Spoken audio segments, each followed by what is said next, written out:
At 53, I stood in the corner of a sterile law office, watching my wife sign the divorce papers with hands that once held mine so tightly. I thought back to that afternoon 5 years ago at the airport, when she burst into tears as I wheeled my suitcase toward security. I had snapped, embarrassed by her emotion. "Stop crying. It's just a week. You're being dramatic," I had said. She wiped her tears, nodded, and whispered, "That's what scares me." I didn't understand it then. I do now. While I climbed the corporate ladder, she was unraveling. I secured million-dollar contracts, but missed piano recitals, anniversaries, and quiet dinners that meant the world to her mom. I promised, just one more project. Next year, we'll take that trip. This is for us. But us became just me, in boardrooms, hotel lobbies, and late-night flights. Our children stopped asking when I'd be home. She stopped waiting up. The night she collapsed from exhaustion, and I wasn't there. That was the moment everything broke. Not because she almost died, but because I realized I hadn't lived with her for years. But this isn't a tragedy. Not yet. Because while love may fade, regret can fuel redemption. If you're a husband, a father, someone who thinks there's still time, stay. Listen, this story isn't about success. It's about what it costs, and how I tried to buy it back, one day at a time. My name is Robert Kessler. I'm 53 years old, and for most of my life I've chased something called the American dream. You know the story. The kid from nowhere who makes it somewhere. I was born in a small Rust Belt town in Indiana, the kind of place where the factories closed before you were old enough to understand what layoffs meant. And the only thing more common than unpaid bills was broken promises. My father worked nights at a steel plant until the day they shut it down. He came home with grime on his face, calluses on his hands, and silence in his eyes. My mother cleaned houses. We never said we were poor. We just made do. I remember the shame of hand-me-down shoes, the sting of free lunch lines, and the nights I heard my parents argue in whispers they thought I couldn't hear. I decided early that I would not live that life. More importantly, my children never would. I got a partial scholarship to Purdue, studied computer science, and worked nights stocking shelves just to stay enrolled. That's where I met Sarah, an undergrad nursing student with a kindness that disarmed people. She saw through the hunger I tried to mask with ambition.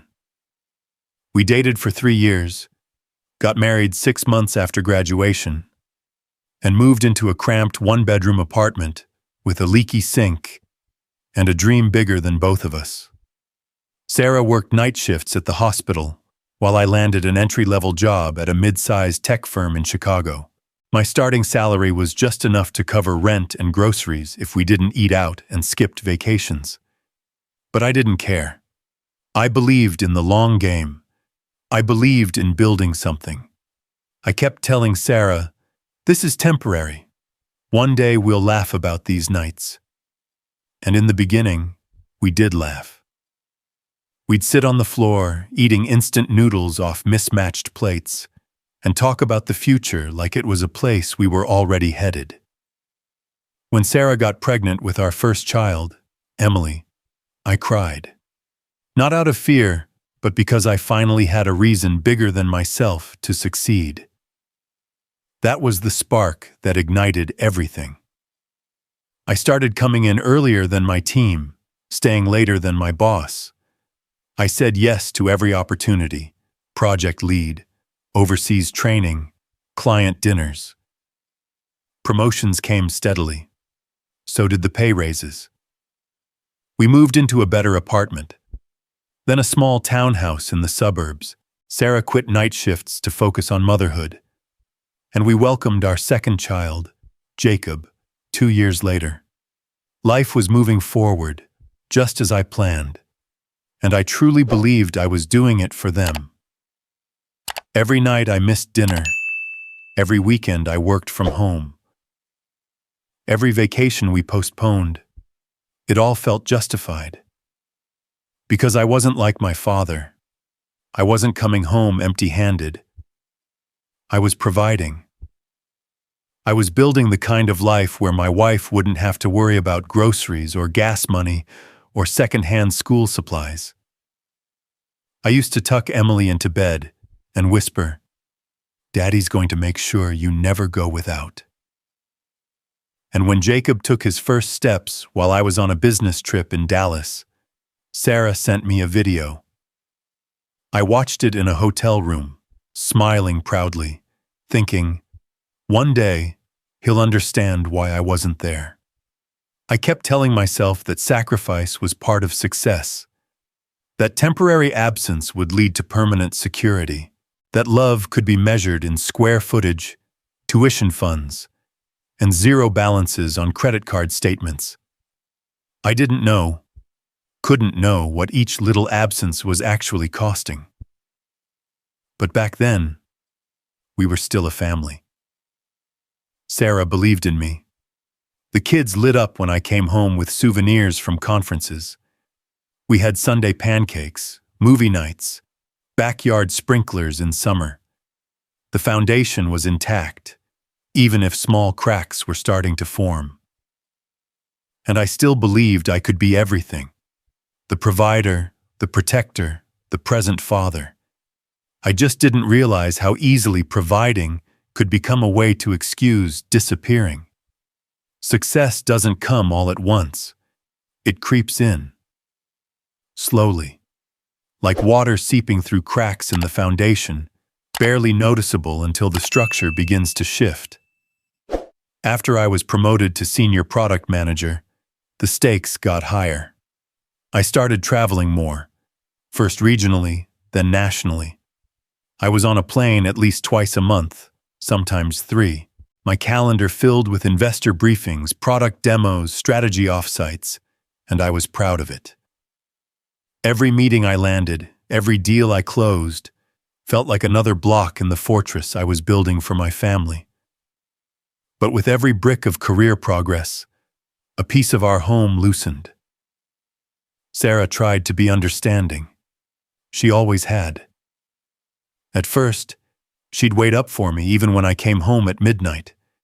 She'd leave the porch light on, warm my dinner, ask about my trip. The kids would draw me pictures for the hotel walls. I kept them in my suitcase, told myself it made the sterile rooms feel like home. Then came the missed moments. Jacob's kindergarten play, Emily's 9th birthday party, a Sunday afternoon when Sarah had to rush Emily to urgent care for a broken wrist while I was pitching to a venture capital group in San Francisco. I sent flowers. I called. I said, "I'm sorry. I'll make it up to you."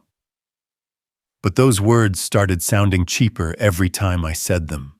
One evening, while packing for a week-long conference in New York, Sarah stood quietly by the doorway. "Did you know Jacob cried when he found out you wouldn't be at his soccer game again?" she asked, voice soft, almost too soft. I didn't look up from my suitcase.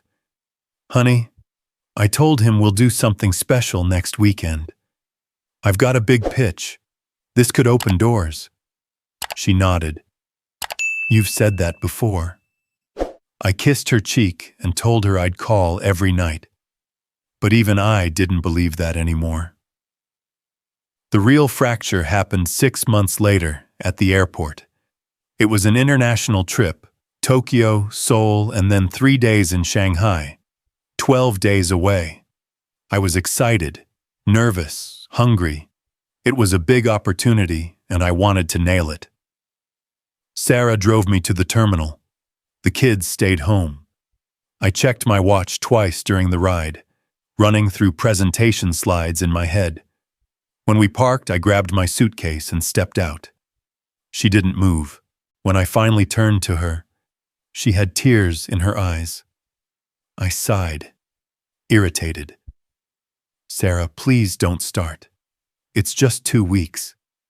She looked at me like she was seeing a stranger. Her lips trembled. I know, she whispered. That's what scares me. My frustration boiled. Jesus, not this again. You're making a scene. It's not like I'm going off to war. Her eyes dropped, and she nodded, wiping her tears with the back of her hand. You're right. I'm sorry. I didn't hug her. I didn't even say I love you. I just turned and walked toward security, already thinking about the keynote in Tokyo. That was the last time she ever cried for me. After that trip, things changed. Not loudly, not suddenly, just enough to feel the difference. The porch light stopped staying on. The kids stopped running to greet me. Sarah stopped asking how the trip went. Conversations turned into logistics. Emily has piano on Wednesday. Jacob's dentist is Friday. The water bill's due. Her voice was calm, but something had gone quiet inside her. I missed it then. I chalked it up to stress, routine, kids. I told myself we'd reconnect during summer. We'd take that trip to Maine we'd postponed 3 times already. We'd fix it. Everything was fixable. But I was lying. To her and to myself. The truth? I was becoming a guest in my own life. The day I became vice president of product strategy, the boardroom erupted in applause. Champagne bottles popped. My colleagues clapped me on the back, some with genuine pride, others with forced smiles and silent envy. I stood there, holding the promotion letter in one hand, already calculating the bonus, the stock options, the press release quotes. 13 years of grind had finally paid off. I should have felt triumphant. I did. For a while. Driving home that evening, I rehearsed how I'd share the news. I imagined Sarah's eyes lighting up, the kids cheering, maybe even a celebratory dinner out. I stopped by a bakery and picked up her favorite chocolate mousse cake. I called ahead to reserve a family dinner for Saturday night at that Italian place we used to love. When I walked through the front door, no one looked up. Emily was curled on the couch, scrolling through her phone, earbuds in. Jacob was in the kitchen, rifling through the fridge. Sarah was upstairs. At least I assumed so. The house felt quiet. Not in a peaceful way, but in the way that says you've arrived late to something important, and no one bothered waiting. Big news, everyone, I said, placing the cake on the counter like a trophy. I got promoted. Vice president. It's official. Jacob shrugged. Cool. He didn't look up. Emily didn't even respond. I turned to the stairs. Sarah? A few seconds later, she came down slowly, drying her hands with a towel. Congratulations, she said with a polite smile. Then walked past me to the sink. No hug, no toast, not even a sarcastic remark. I thought maybe we'd go out this weekend. Celebrate as a family, I added. We have Jacob's soccer tournament, she replied, placing a glass in the dishwasher. And Emily's volunteering at the animal shelter. We can work around that. She didn't answer. That night, lying in bed beside her, I opened the real estate app and bookmarked listings for a vacation house by Lake Michigan.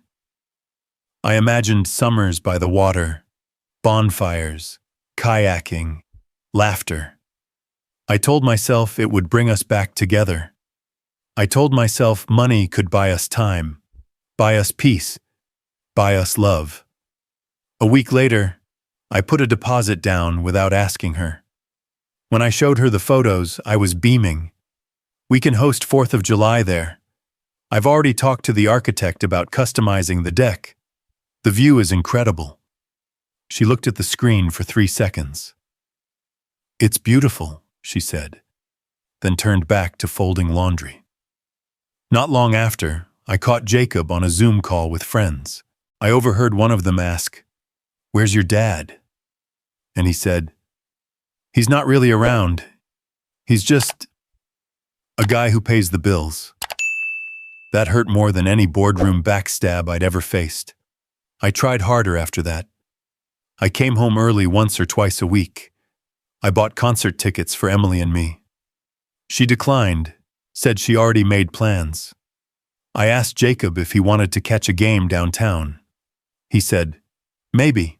Ask Mom." Every effort was met with a wall, not an angry wall, but a quiet, tired one. The kind built brick by brick, year after year, by disappointment. Sarah stopped asking about meetings, projects, promotions. If I brought them up, she changed the subject. We used to talk about everything, about patients she cared for, tech trends I was excited about, stupid jokes we didn't need punchlines for. Now our conversations were like task lists. "Did you sign the field trip form? Emily needs a new clarinet reed." I scheduled Jacob's dentist appointment. And I, the man who'd built a kingdom of professional respect, was slowly vanishing from his own castle. I remember once standing in my home office, walls lined with plaques, holding a glass of scotch I'd saved for years. I stared out the window, watching Sarah pull weeds from the garden, hair tied back, sleeves rolled up, alone. I had the title, the income, the admiration. But I no longer had my wife, or my children, or any idea how to get them back.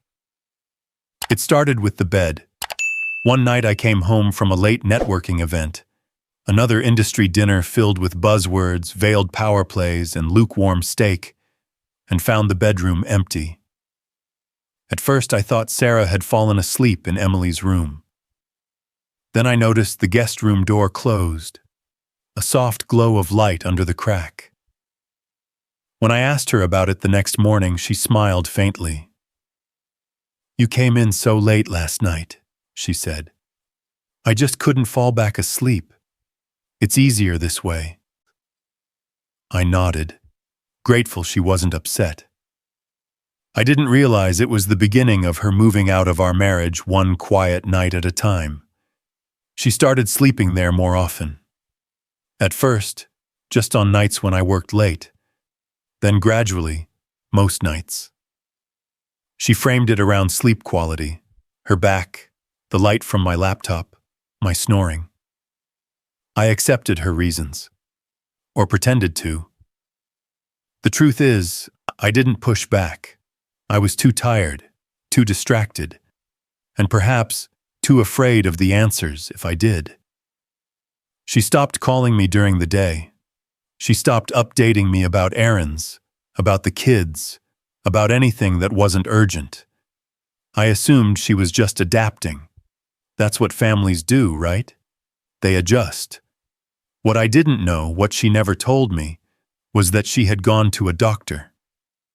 For weeks, she'd been battling insomnia, a gnawing fatigue, and a pressure in her chest she couldn't explain. The diagnosis: mild anxiety disorder brought on by chronic stress and emotional isolation. She didn't tell me, not because she didn't want to, but because, in her words, you already had too much on your plate. So she took the prescription, started therapy in secret, and carried the weight of our disintegrating marriage alone.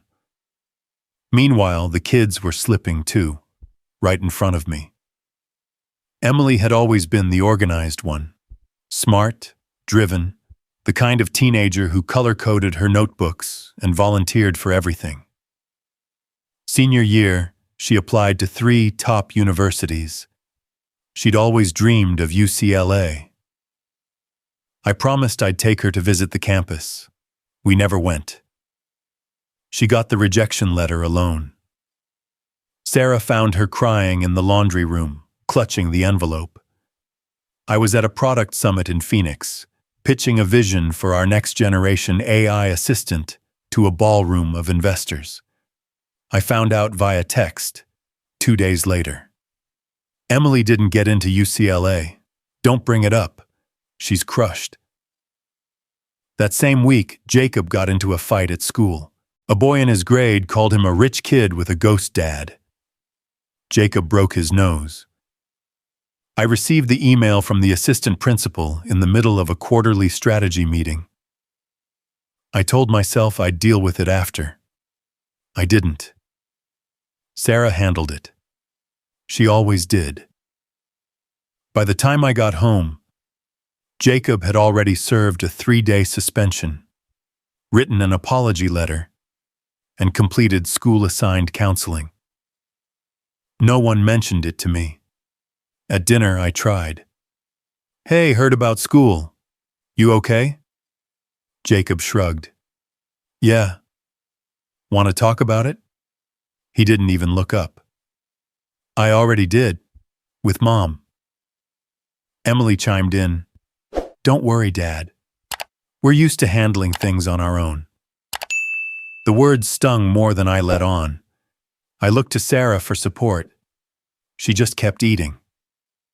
What I didn't see clearly then, but do now, is how thoroughly they had all learned to live without me. The routines continued. Meals were made. Appointments kept. Birthdays celebrated. But I was no longer part of those rhythms. My presence became optional, my absence expected. Sarah stopped folding my laundry, stopped texting to ask when I'd be home. She organized holidays without consulting me. She stopped fighting, stopped arguing, stopped reacting. And in many ways, that silence was more terrifying than any screaming match could have been. Because it meant she had given up on the idea of change. I used to think the absence of conflict was a good thing, that a quiet home was a peaceful one. But what I had was a house where the walls didn't echo anymore, not because they were soundproof, but because no one was speaking. Some wake-up calls don't come with alarms. They come in whispers, in silences, in small, almost invisible cracks. And if you're too proud or too preoccupied, you miss them. I missed all of them. One morning, buried in a stack of reports and prepping for a global product launch, I saw a new email in my inbox from Sarah. The subject line read, "Something I need to say." I saw it. I read the subject. And then I flagged it for later. Never opened it. Later never came. What I didn't know until months later, when I finally opened it during one of my many sleepless nights, was that it wasn't a rant or a plea. It was a confession. She wrote, "I feel like a balloon someone let go of at a birthday party, floating higher, fading smaller, until no one remembers they let me go. I keep hoping you'll look up and notice, but I'm not even sure you remember where I was last tethered."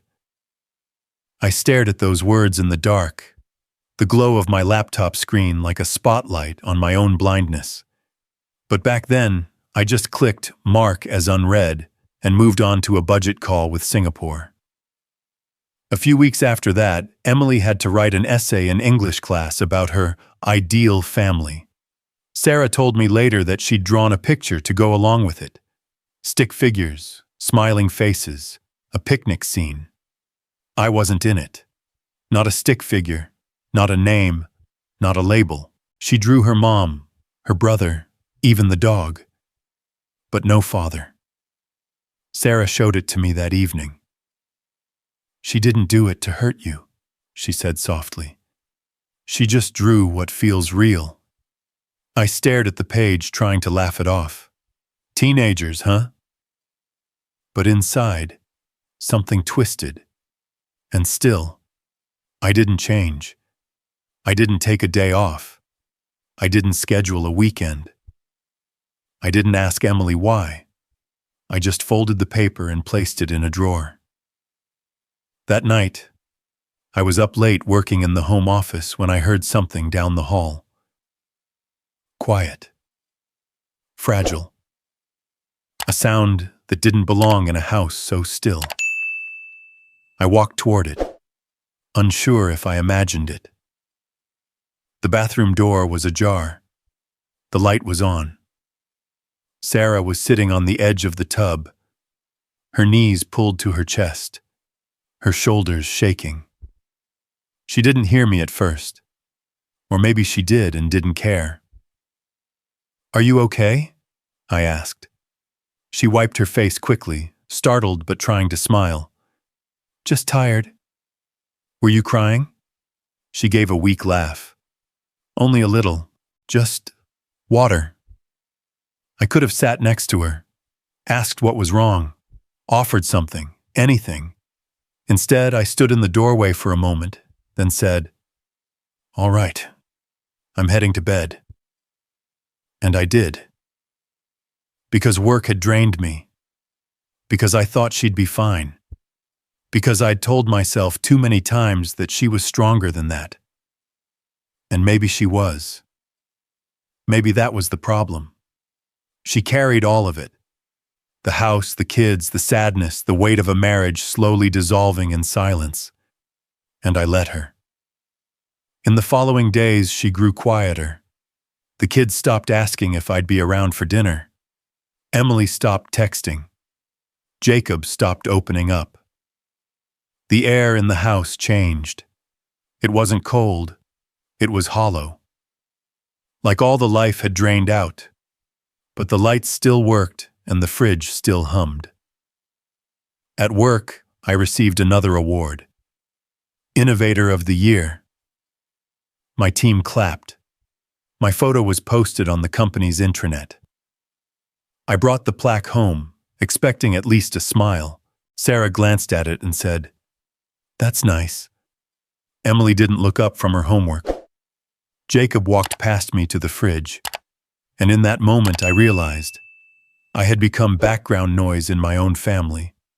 And yet, I still told myself there would be time. Next month, after the launch, when things settled. But things never settled, because I never made room for them to. It was a Tuesday morning when I first noticed her wedding ring wasn't on her finger. We were both in the kitchen, moving around each other like strangers in a crowded subway. She poured coffee. I grabbed a protein bar. Neither of us spoke beyond morning. And then, as she reached for a mug from the cabinet, I saw it. Her left hand, bare. For a moment I stared at it, waiting for an explanation that never came. Maybe she forgot to wear it.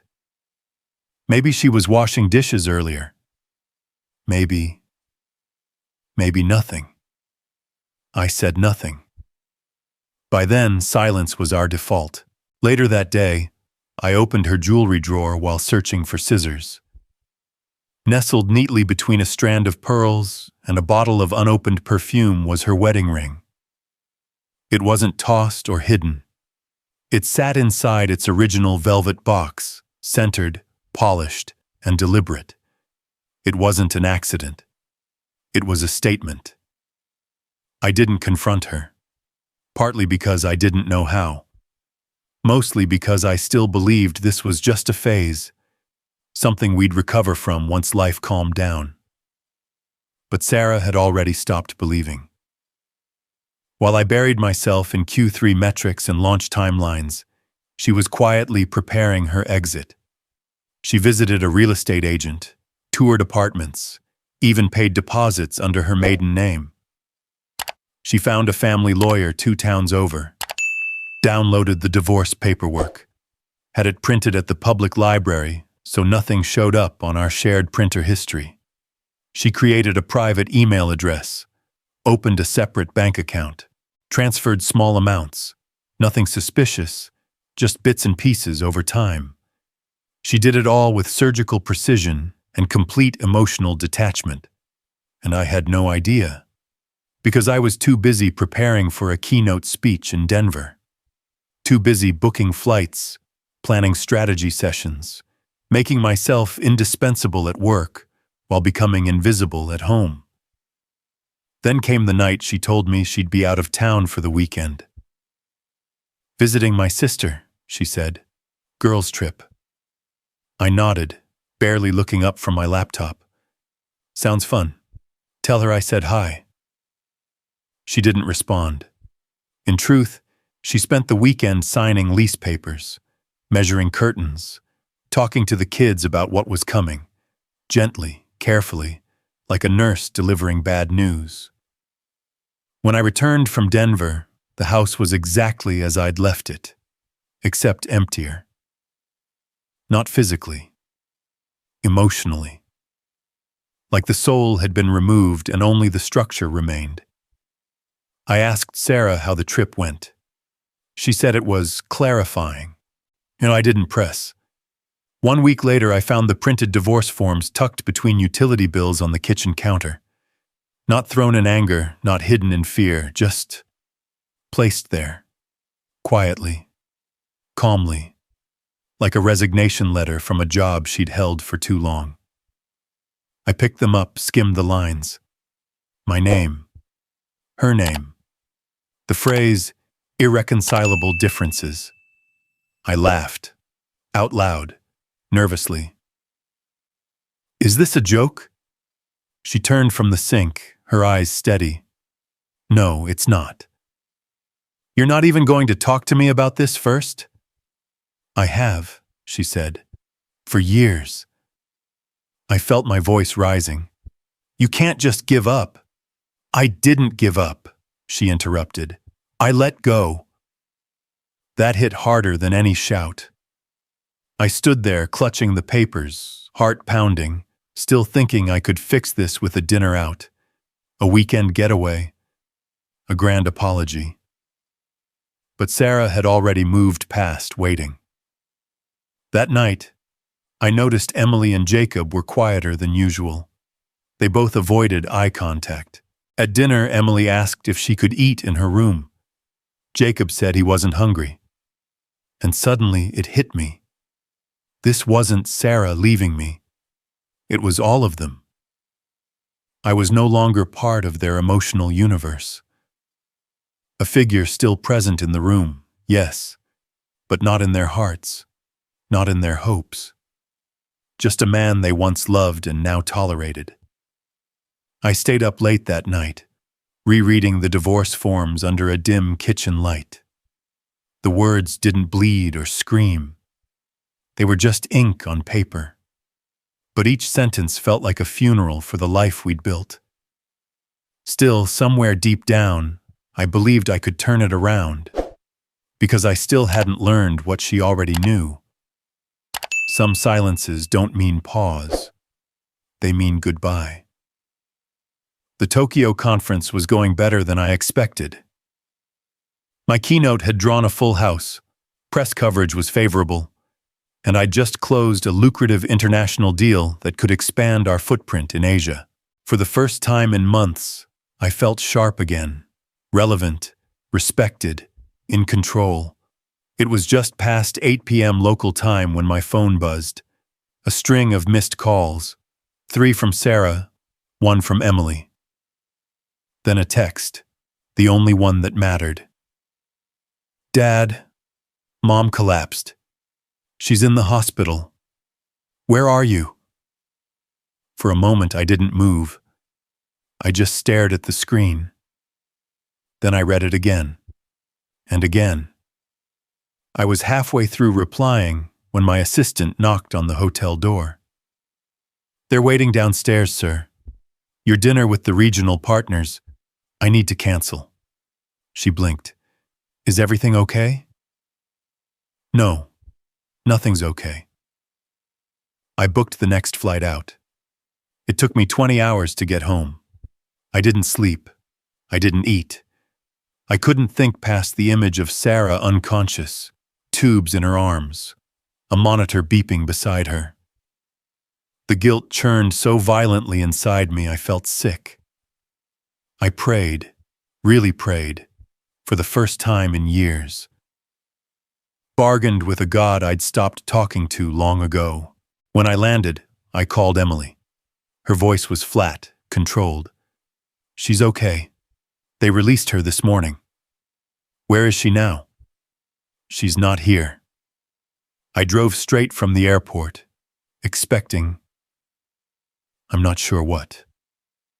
Tears, confrontation, a cold shoulder maybe, but not what I actually found. The house was silent, too clean, too staged, like someone had tidied it for a real estate showing. On the dining table was a manila envelope and a thick, leather-bound journal. Nothing else. I opened the envelope first. Inside was the signed divorce petition. No note. No explanation. Just her name, written in clean cursive at the bottom of every page. Next to it, the journal. On the first page, in Sarah's handwriting, were 5 words. Letters I never sent you. I sat down, my hands trembling. The air felt heavier than it should have. I opened to the first entry. July 3rd. Jacob asked why you weren't at his birthday party. I told him you were working hard so we could take a trip soon.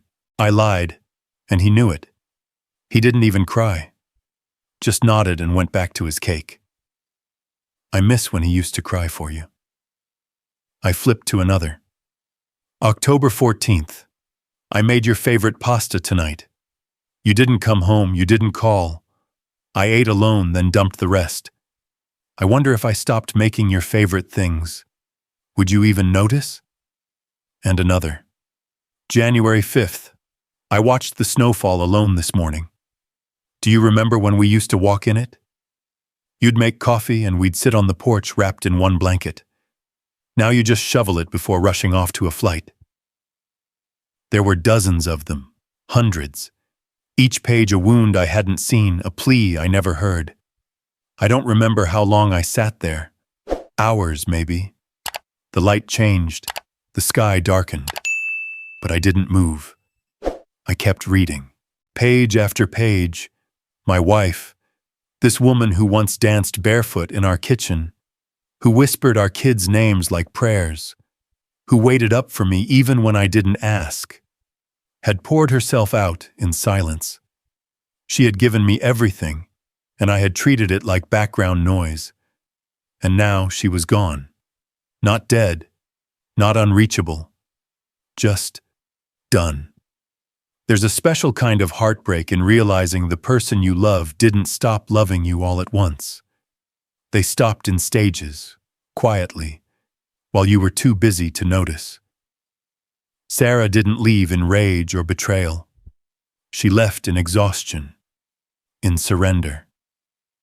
And all I had left was a stack of letters she never meant for me to see, a record of everything I missed, a map of every moment I failed, a diary of a woman fading from the life she once believed in.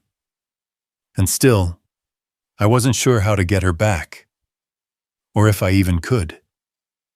The conference room in the law office was small and sterile, one of those spaces meant to feel neutral, but only amplified discomfort. The chairs were stiff, the walls beige. A pitcher of water sat untouched in the center of the table, flanked by 2 stacks of paperwork and 2 pens. Sarah walked in 5 minutes late, not out of disrespect, but with the calm precision of someone who no longer felt urgency around you. She wore a navy blouse, her hair tied back the way she used to when she was running late for night shifts. But now, there was no softness in her movements, only resolve. I stood when she entered. She nodded, but didn't offer a smile. We sat. The lawyer began with formalities, reading through sections of the agreement. I didn't hear a word. My ears buzzed with static. All I could do was look at her hands, still bare, still missing the ring. When the attorney stepped out to make copies, I finally spoke. Sarah, I read the journal. She didn't flinch. I figured. I didn't know. I know. I wish I had. You didn't want to.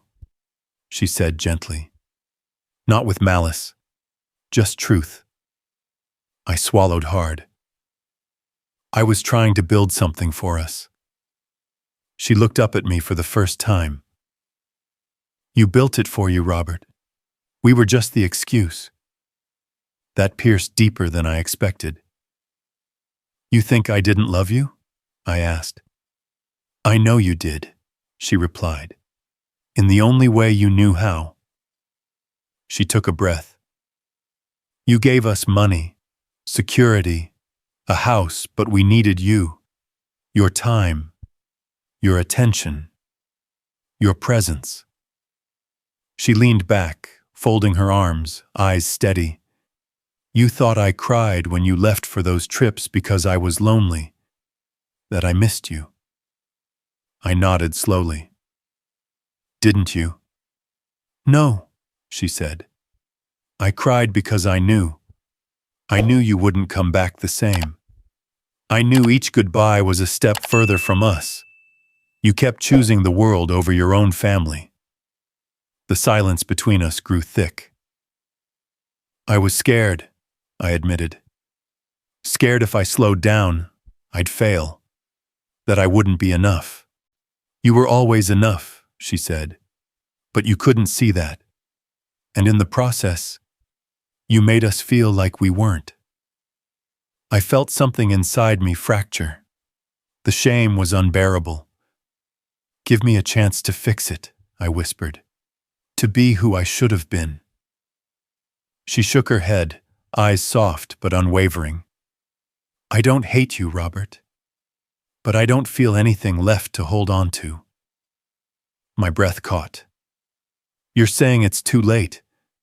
I'm saying I spent years begging for crumbs, and now I'm not hungry anymore. I leaned forward, desperate. I'll quit. I'll walk away from everything. I already started. I've turned things down. I moved meetings. I'm here. I see that, she said. And maybe it'll matter. To you. To the kids. Maybe even someday.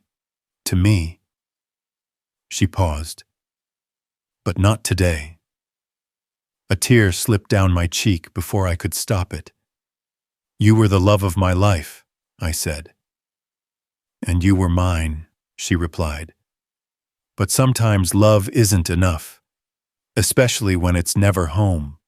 When the lawyer returned, she signed where she was told, page after page, with a grace that made it harder to breathe. Before she left, she stood beside me for a moment. I hope you do change, she said. Not for me, but for them, for you. And then she walked out. Not with anger, not with drama, just a quiet finality that said, this is what it looks like when someone stops hoping you'll come back. The house was quiet when I returned, the kind of quiet that feels unnatural, not peaceful, hollow. There were no footsteps upstairs, no dishes clinking in the sink, no muted laughter from the kids' rooms, just the low hum of the refrigerator and the creak of floorboards that suddenly felt too loud in the stillness. I dropped my keys into the bowl by the door. The sound echoed. No one called out. No one asked how the meeting went. For the first time in years, I didn't want to check my email or glance at the stock ticker running on my phone. I walked past the kitchen, past the hallway where Emily used to tape her art projects, and into my home office.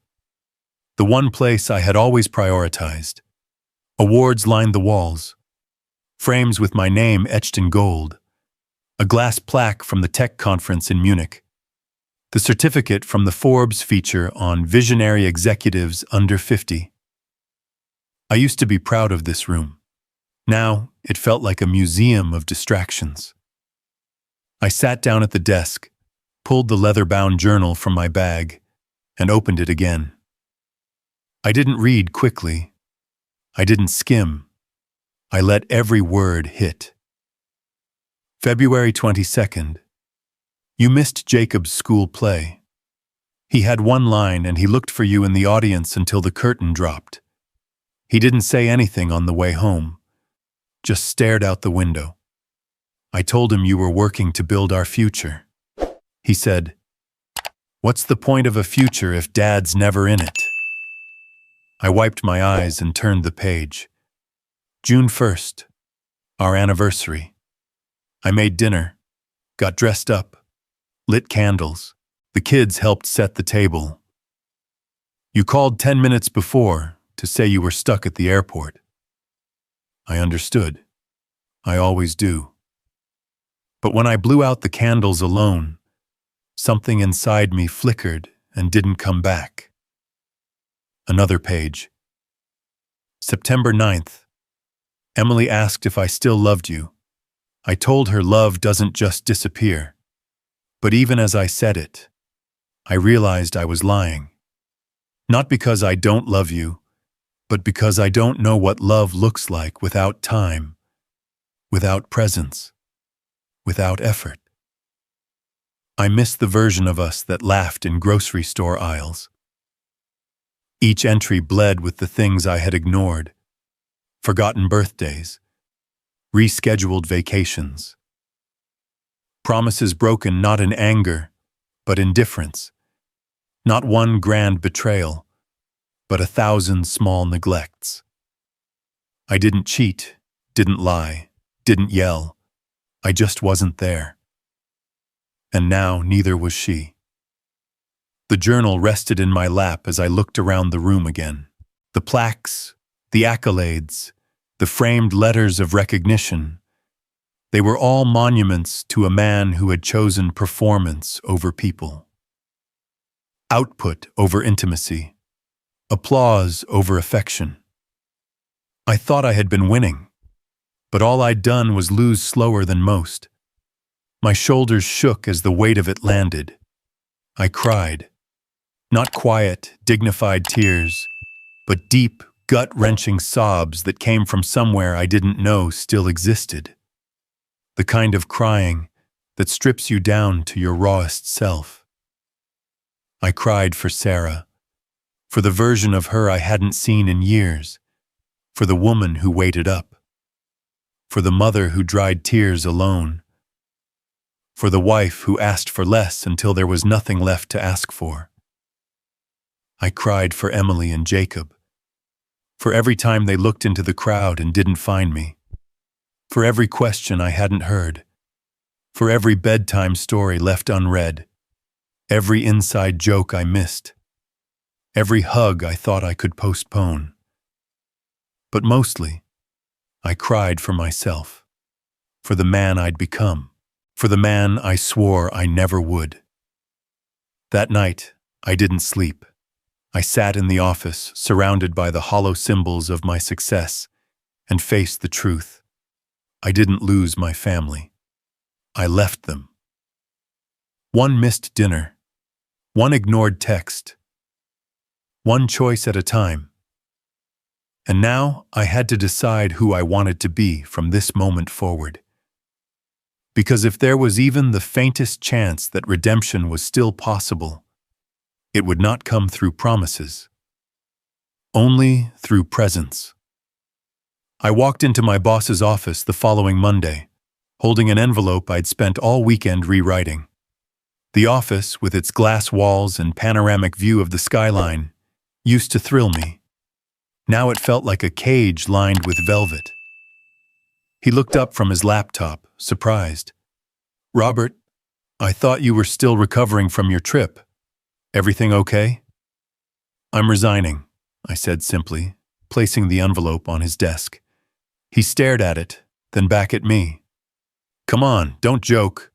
We're finalizing the CEO transition. You're the frontrunner." "I know. You'll be walking away from millions, bonuses, stock options, equity. You've worked for this." "I've worked for this," I repeated. "And in the process, I lost everything else." He leaned back in his chair, studying me. "What happened?" "My wife left," I said. My kids barely speak to me. I built a career and dismantled a family. He was quiet for a long moment. Then he said, "You sure this isn't just emotional fallout? You'll regret this." I already regret everything else. I walked out without looking back. It wasn't brave. It wasn't triumphant. It was necessary. That afternoon, I packed a few boxes and left the 5-bedroom house with the wraparound porch and 3-car garage. The house we bought to make a statement that never reached the people who mattered. I moved into a modest 2-bedroom rental 20 minutes from Sarah's new place. It had peeling paint, uneven floorboards, and a yard full of dandelions. But it was close. Close enough to pick up Jacob from school. Close enough to say yes when Emily asked for a ride. Close enough to be present. I sold the luxury car, canceled the club membership, let go of the housekeeper, the lawn service, the premium cable package, not out of spite or performative sacrifice, but because I didn't want anything else to separate me from real life.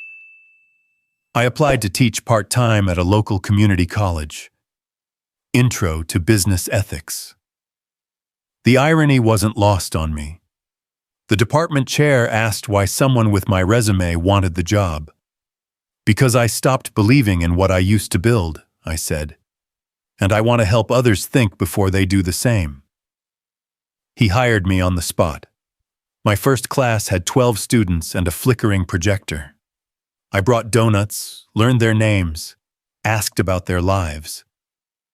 It was nothing like the boardrooms I once ruled. It was better. In the mornings, I volunteered at Jacob's school, library duty, science fair chaperone, even recess supervision. The first time he saw me there, his eyes widened. "Dad?" he asked. "Yeah," I smiled. "I'm here." He didn't say much, but he didn't look away either. With Emily, it was slower. She was cautious, guarded. I respected that. I didn't ask for lunches or force conversations. I just showed up. At her recitals, her volunteer events, even her quiet walks with friends. Not in her face, just in her orbit. Letting her know I'm available now. No meeting will outrank you again. As for Sarah, I didn't beg. I didn't try to fix what she hadn't asked me to repair. I simply respected the boundaries she set. I mowed the lawn when hers grew long, dropped off groceries when I noticed her car hadn't moved in days, texted about the kids, not us. Slowly, she began replying. Short messages at first, then occasional thank yous. Then once, after I helped Jacob with a project, she wrote, "You're doing good. Keep going." It wasn't forgiveness, but it was hope. And hope, I'd come to learn, was built not in grand declarations, but in small, consistent actions, the quiet kind, the everyday kind, the kind I'd ignored for years. I started cooking dinner a few nights a week. Nothing fancy. Pasta, grilled cheese, baked chicken. Sometimes the kids came, sometimes not. But I cooked anyway. Left a plate covered with foil. No notes, no expectations. One night I found the plate gone and the dish rinsed. Another night, Jacob stayed after eating. We played cards. No deep talk, just laughter. That was enough. Because now I understood something I'd missed for decades. Love isn't measured in promotions or gifts or vacations. It's measured in the decision to stay. Every day. Even when it's hard. Especially when it's hard. Change, real change, doesn't come with applause. It comes with suspicion, and no one was more suspicious than the people I loved most. The first time I picked Jacob up from school, he opened the car door slowly, like he wasn't sure if he'd gotten into the wrong vehicle. He climbed in, buckled his seatbelt, and stared straight ahead. "How was your day?" I asked.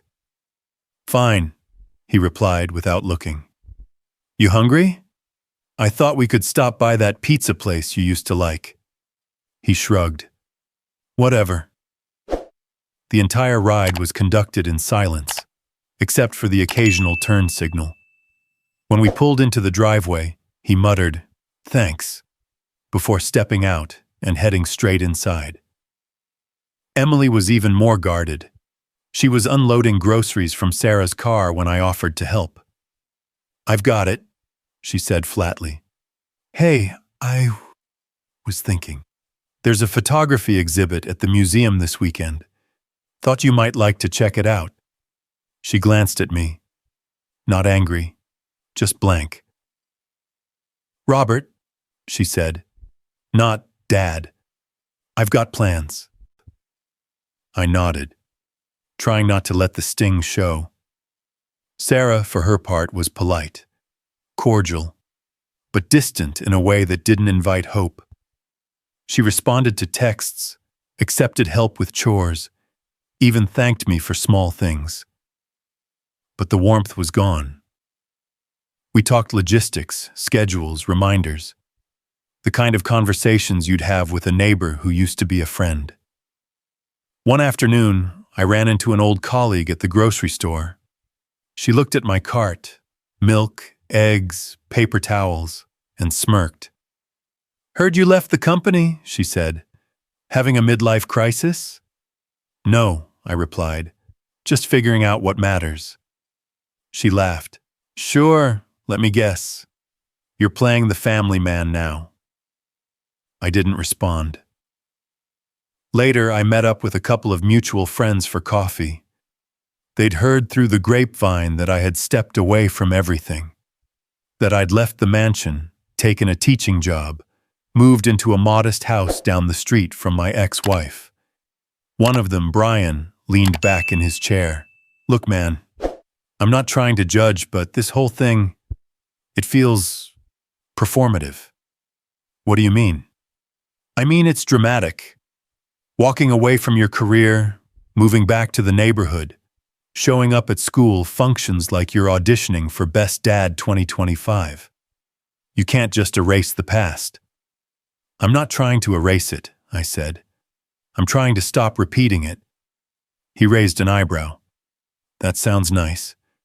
But people don't just change overnight." "I didn't," I said. "It's not overnight. It's every damn day." They didn't believe me. And honestly, I didn't expect them to, because for years, I was the man who made promises and broke them, who showed up when it was convenient, who prioritized optics over intimacy. Why should they believe I'd changed now? That was the hardest part, knowing my words had no weight anymore. Only time could build the trust I'd destroyed. And every day felt like starting from zero. One morning, I overheard Jacob talking to a friend on the phone. "No, I'm not going," he said. "Yeah, he's trying to hang out now. Says he's different." "I don't know. It's weird." I walked away before he saw me. That night, I left a note on his bedroom door. No demands. No guilt. Just this. You don't have to believe me yet. Just know I'm not leaving again. Emily, too, kept me at arm's length. She called Sarah for rides even when I was free. She told her friends I was around, not that I was home. The first time she smiled at one of my dumb jokes, I nearly cried. But I didn't celebrate. I just smiled back, quietly. Because I knew one smile didn't mean forgiveness. It meant maybe. Sarah remained a fortress. She didn't slam doors or yell. She simply didn't open any.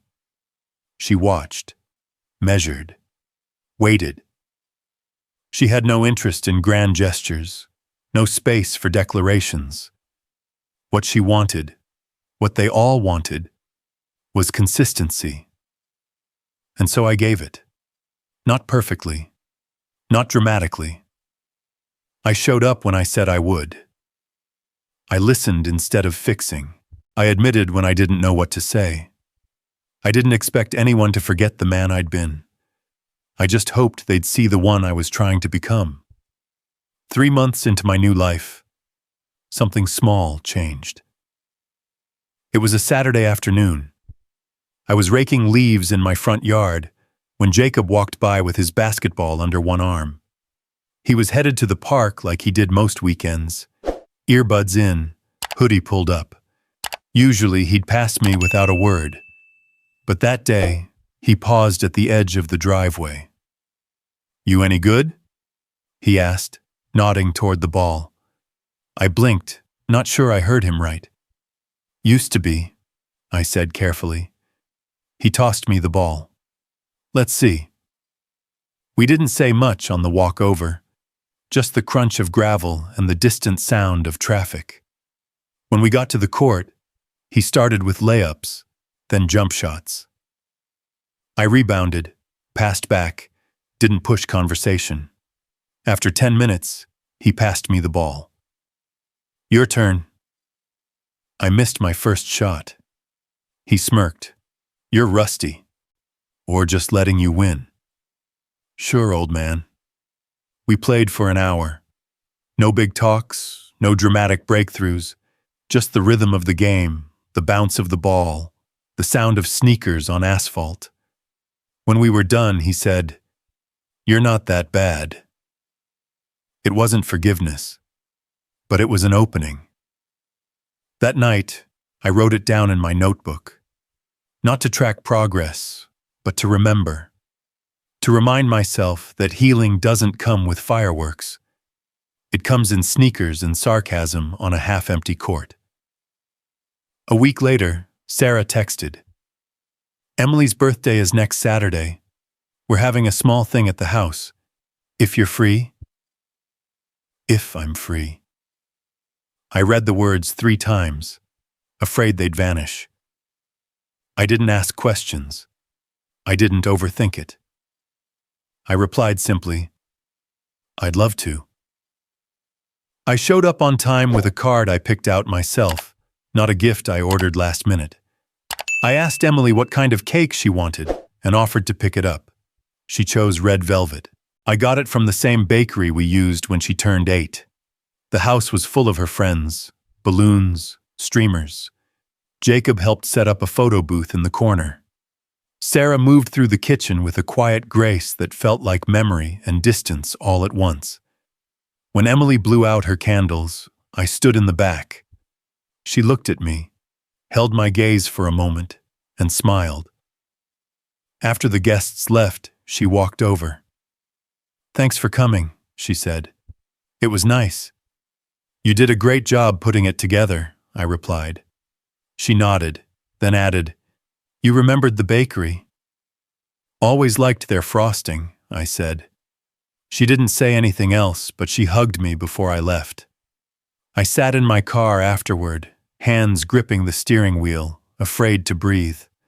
Not because I thought everything was fixed, but because I finally felt part of their world again, even if just for one day. From then on, the changes were slow but steady. Jacob started texting me about homework. Emily invited me to her school play. Sarah sent me photos of the kids without being asked. I didn't press for more. I just responded, showed up, stayed quiet when it wasn't my turn to speak. We began eating dinner together once a week, rotating houses, sometimes just sandwiches, sometimes takeout. No rituals, no expectations, just food and time. I started helping Sarah fix up the backyard. Nothing big, just pulling weeds, trimming hedges, repainting the old bench. We worked in silence most days, but the silence was different now, not empty, not angry, just shared. Once, while we were planting new tulips, she handed me a bottle of water and said, "You're not doing this for show, are you?" "No," I said. I'm doing it because I should have done it 10 years ago. She didn't smile, but she nodded. One morning, Jacob came by early before school. He sat at my table eating cereal, thumbing through his phone. "You gonna come to my game Friday?" he asked. "If you want me there," I said. He shrugged. "Whatever." That Friday, I sat in the bleachers, coffee in hand, cheering like it was the NBA Finals. He didn't acknowledge me during the game. But afterward, he walked over, handed me a sweaty towel, and said, "Thanks for coming." That night, Emily sent me a photo from the game. Me in the stands, blurry but visible. She captioned it, "Look who showed up." I saved the photo, because it wasn't a trophy. It was proof. Proof that I was learning to be a father. Not the provider, not the guest star. Just Dad. And that was enough. For now. Last month, Sarah got a job offer in Portland. A management role at a regional hospital. A big step forward, and one she had more than earned. She told me about it over coffee, seated at the picnic table we'd repainted together just a few weeks earlier. "I haven't said yes yet," she admitted. "I don't want to uproot everything if it's going to cause more stress." I looked at her, this woman who had once silently carried the weight of our entire family while I flew across time zones, and realized something had shifted, not just in her, but in me. "Let's figure it out," I said. "Together." She blinked, surprised. "You'd move?" she asked. "Start over?" "I already started over," I said, "the day I chose us over everything else. This would just be the next chapter." She didn't answer right away, but she smiled, small, uncertain, hopeful. We started researching neighborhoods, school districts, teaching positions in Portland. I found a local college with a similar program, sent an email to the department chair, got a reply the same day. "We'd love to talk." Emily was cautiously optimistic. "It might be cool," she said. "New scenery, new people." Jacob grunted but didn't protest. 2 years ago, the idea of changing my entire life for someone else would have terrified me. Now it felt like the only decision that made sense. Back in our current routine, things had settled into something resembling normalcy. Not the glossy, picture-perfect kind, but the real, breathable kind. We had Sunday dinners again. Sometimes at Sarah's place, sometimes at mine. Jacob rolled his eyes at my dad jokes, but didn't leave the table. Emily asked my opinion on college essays. She still called me Robert on occasion, but every now and then, Dad slipped out without hesitation. Sarah and I, we were rebuilding something. Not trying to recapture what was lost, but constructing something new. A friendship, a rhythm, a kind of respect we hadn't known how to hold when we were younger. We went to a school fundraiser together, sat next to each other in the bleachers. She laughed at a joke I made about the raffle prizes. I realized it had been years since I'd seen her laugh like that, and even longer since I'd earned it. One afternoon, while we were cleaning up after dinner, I reached for a dish, and our hands touched, just for a second. But she didn't pull away. I didn't push further. That was the difference now. I wasn't trying to win her back with grand gestures or last-minute apologies. I wasn't performing a role. I was simply showing up, consistently, quietly, fully. That had become my new definition of love. I used to think success meant being irreplaceable at work, being needed, admired, indispensable. Now, I know success is being wanted at home, being missed when you're gone, being a person your children trust, not just respect, being someone your partner turns toward, not away from. We spent Emily's senior night at the high school auditorium last week. She wore a blue dress, her name announced proudly over the speaker system as she walked across the stage. I sat in the front row, camera in hand, heart in throat. Afterward, she hugged Sarah, then turned to me and whispered, "Thanks for not giving up." I didn't cry, but it was close. Later that evening, I found Sarah outside, watching the sky turn pink. "I still don't know if Portland is the right move," she said. "It doesn't matter where we go," I replied. "What matters is that we go together, as a family, or at least, as people trying to be one." She turned to me. "That's what this feels like now. A family again. Not perfect, not fixed, just real." That night, I sat at my kitchen table alone, finishing up some grading for class. I looked around the modest space, the chipped paint, the scuffed chairs, the framed photos of the kids. A handwritten note from Jacob stuck to the fridge. "Thanks for the ride. Practice sucked. You're still slow." I smiled. I had built fortunes, made headlines, led teams across continents. But this messy, simple, quiet life was the first thing I'd ever built that truly mattered. And for the first time in years, I felt like I was home. It started with a journal. I wasn't planning to write a book. At first, I was just trying to make sense of it all. The collapse, the rebuilding, the quiet in between. Every night after the kids had gone to bed, after Sarah turned off the porch light across the street, I'd sit at my desk and write. I wrote about the flights I never should have taken, the birthdays I missed, the look in Sarah's eyes the night she told me she had nothing left to give. I wrote about Jacob tossing me the basketball without a word, and Emily calling me Dad without realizing she'd done it. I wrote about the moments that broke me, and the ones that slowly, painstakingly, stitched me back together. And then one day, I printed it all out, held the pages in my hand. It felt raw, personal, but also important. I titled it "The Letter I Never Sent My Wife." It wasn't a traditional memoir. It was part journal, part apology, part blueprint. A letter not just to Sarah, but to every man who had ever mistaken presence for optional, love for convenience, family for a given. At Sarah's urging, I submitted it to a small publisher. They called within a week. By the end of the year, it was on bookshelves across the country. Reviews called it brutal, honest, unflinchingly necessary. Book clubs picked it up.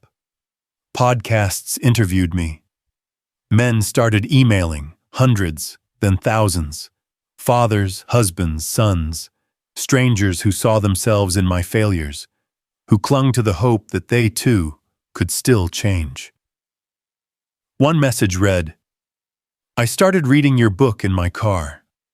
By page 10, I was knocking on my ex-wife's door, asking if I could read bedtime stories to our kids again." Another, "You didn't just write your story, you wrote mine, the one I haven't had the courage to admit yet." I was invited to speak at schools, community centers, conferences, not as a corporate leader or business mogul, but as a man who had lost almost everything and somehow found a way back to what mattered. Still, the greatest validation didn't come from the reviews or the standing ovations. It came when Emily, now in college, posted a photo of the book on her dorm wall with a caption. "My dad wrote this, and yeah, it's true. He used to miss everything. Now he's the reason I believe in second chances." Or the night Jacob, after a high school game, tossed me his sweaty jersey and said, "You better write a sequel. This time include the part where we win regionals." Or the morning Sarah stopped by with a cup of coffee, leaned against the counter, and said softly, You gave a lot of people a voice they didn't know they needed. I smiled. I just wrote what I should have said years ago. She nodded. It was worth the wait. I still make mistakes. I still forget to pick up milk. Still lose track of time sometimes when I'm grading papers or fixing something around the house. But I never forget to come home. And every night before bed, I read one page from my own book, not out of pride, but as a reminder of who I was, of who I never want to be again. The final paragraph reads, "Don't wait until the person you love stops waiting for you.